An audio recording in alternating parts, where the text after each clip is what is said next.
Hello everyone. So in this video I'm gonna show you how to fix the issue of your Holy Stone HS340 mini drone not connecting to your remote control. So I'm gonna demonstrate the issue right now. So I'm gonna simply turn the drone on. Now the red light is flashing.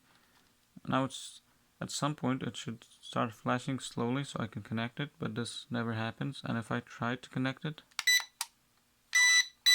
it doesn't work. So in order to fix this problem, all you have to do is simply place the drone on a surface. See, now it starts flashing slowly. Now if I try to connect it, now it works. Now if I try to turn on, it works. And this is how you simply fix the problem. Bye.